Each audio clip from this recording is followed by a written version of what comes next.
Labas, mano vardas Erika, aš esu iš labai mažos Pietų Amerikos šalies, iš Urugvajaus. Ir šiandien aš noriu papasakoti truputį apie 5 dalykus, kurie man labiausiai patinka Lietuvoje. O jeigu jums būtų įdomu sužinoti, kodėl mes persikraustėme į Lietuvą, kodėl būtent Lietuvą ir kaip mes integravomės į jūsų kultūrą, tai parašykit komentarą, žinosiu, kad jums tai yra įdomu. Ir aš tada įrašysiu video, papasakosiu plačiau apie tai. O dabar pradėkim. Ir pirmas dalykas, apie kurį aš norėčiau pasikalbėti, yra tai, kad čia yra saugu, labai saugu. Ir aš galiu išeiti į lauką bet kada, ryte, vakare, naktį, aš galiu nebijoti, nes žinau, kad niekas nevogs. Deja, aš negaliu to pačio pasakyti apie Urugvajų, iš vis apie Pietų Ameriką, nes ten tikrai yra nesaugu. Aš nedrįsčiau išeiti į lauką viena naktį, tik su vyru arba su tėčiu. Jeigu yra labai didelis žmonių susibūrimas, jeigu man kažkas skambina, aš tikrai nekelčiau ragelį, nes gali tiesiog važiuoti žmogus su motociklu ir pasimti telefoną, išvažiuoti ir aš nebematysiu savo telefoną. Dėl to, taip, mes turim tikrai vertinti tai, ką mes turime čia. Nes tikrai ne visur yra taip saugu. Aš matau, kad vaikai važiuoja vieni į mokyklą, nebijo, tėvai nebijo ir tai yra nuostabu, nes tikrai ne visur taip yra. Ir ačiū Jums, kad Lietuvoje tikrai mes galime saugiai vaikščioti ir nebijoti. Antras dalykas, kuris man patinka, tai yra gamta. Lietuviai labai myli ir saugo savo miškus. Jeigu turi sodybas, tai sodina gėlytės, daržovės ir tai yra nuostabu. Taip pat aš matau, kad mamytės, kurias turi mažus vaikus, praleidžia labai daug laiko lauke, gamtos apsuptyje. Ir tai yra kažkas man wow, nes Urugvajuje, jeigu šalta, tai niekas neišeina į lauką, visi namuose, su plėdukais, geria matė, bet tikrai nepraleidžia tiek daug laiko lauke. O čia apskritai lietuviai labai mėgsta būti gamtos apsuptyje, kuo daugiau laiko. Ir tai irgi yra nuostabu ir labai įkvėpia mane išeiti su savo vaiku irgi į lauką ir tiesiog praleisti laiką lauke. Man labai patinka Vilnius, aš gyvenu Vilniuje ir man labai patinka tai, kad Vilnius yra labai žalias miestas, yra labai daug parkų, vietų, kur galima tiesiog pasivaikščioti ir pailsėti. Tai yra nuostabu ir galite tikrai didžiuoti savo gamtą.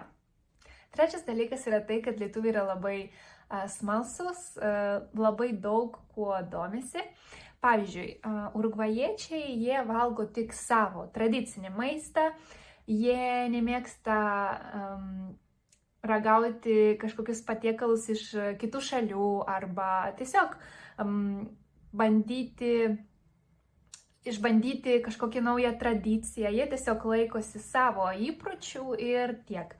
O man patinka, kad lietuviai labai yra atviri kitom kultūrom. Ir pavyzdžiui, Vilniuje mes galime rasti restoranų iš labai skirtingų šalių.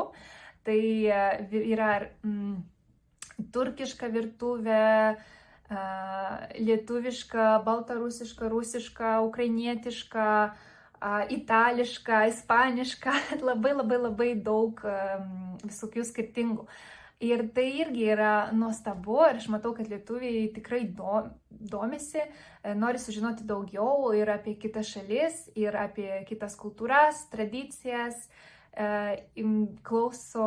klausosi muzikos irgi iš labai skirtingų šalių ir aš tiesiog galiu pasakyti, wow, tai yra nuostabu. Kiekvienas žmogus, aš tikiu, kad turi būti toks, jis turi būti atviras, kad mokytis iš kitataučių.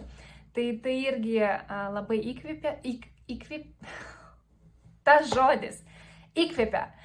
Ir ačiū Jums irgi, kad Jūs esate tokie atviri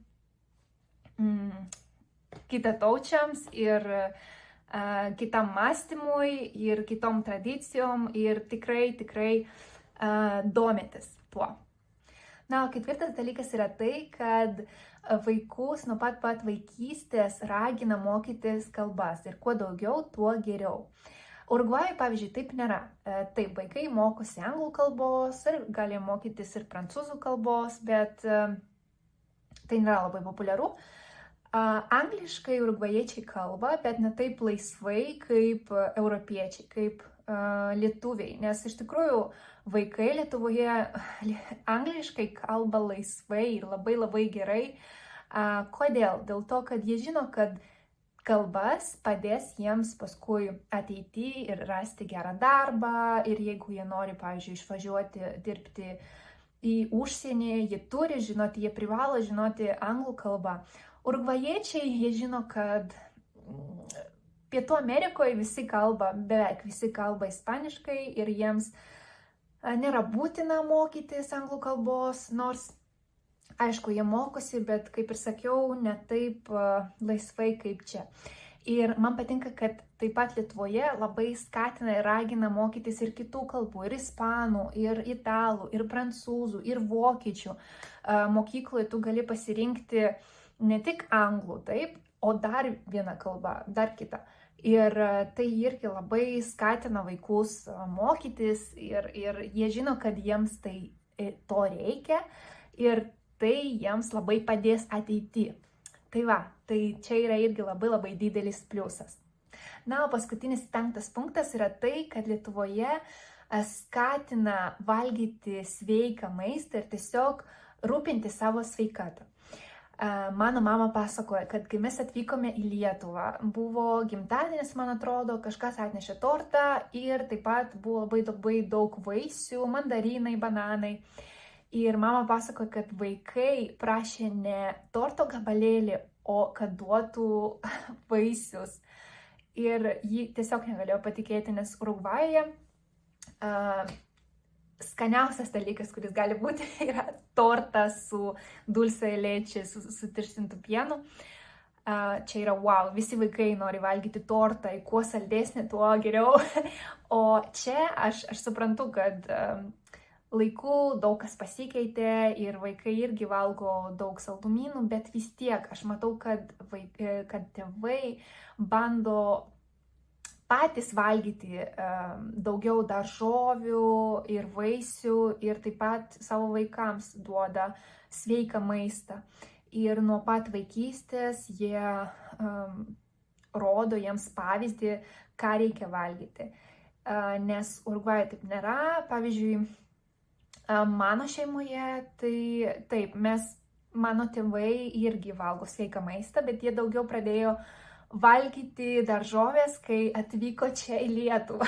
Tai jūs davėt labai gerą pavyzdį mums. Aš taip pat bandau valgyti daugiau daržovių, nors man nelabai patinka jie. Bet aš bandau parodyti pavyzdį savo sūnui. Jam irgi bandau duoti kuo daugiau daržovių ir vaisių, nes aš matau, kad čia vaikai taip valgo ir tai yra nuostabu ir aš noriu, kad jis irgi taip valgytų. Tai va, tai yra irgi labai didelis pliusas ir tai, ką aš pastebėjau, labai daug kas eina į sporto salę, tiesiog rūpinasi savo sveikatą, bėga lauke ir skatina taip pat ir savo vaikus rūpinti savo sveikatą. Ir urugvajiečiai tikrai galėtų daug ko iš jūsų išmokti. Ir aš labai daug ko iš jūsų mokausi iki šiol. Ir ačiū, kad tikrai rodote gerą pavyzdį. Na ką, ačiū labai, kad peržiūrėjot mano video. Tikiuosi, kad jums buvo įdomu ir naudinga. Ir iki kito susitikimo. Iki!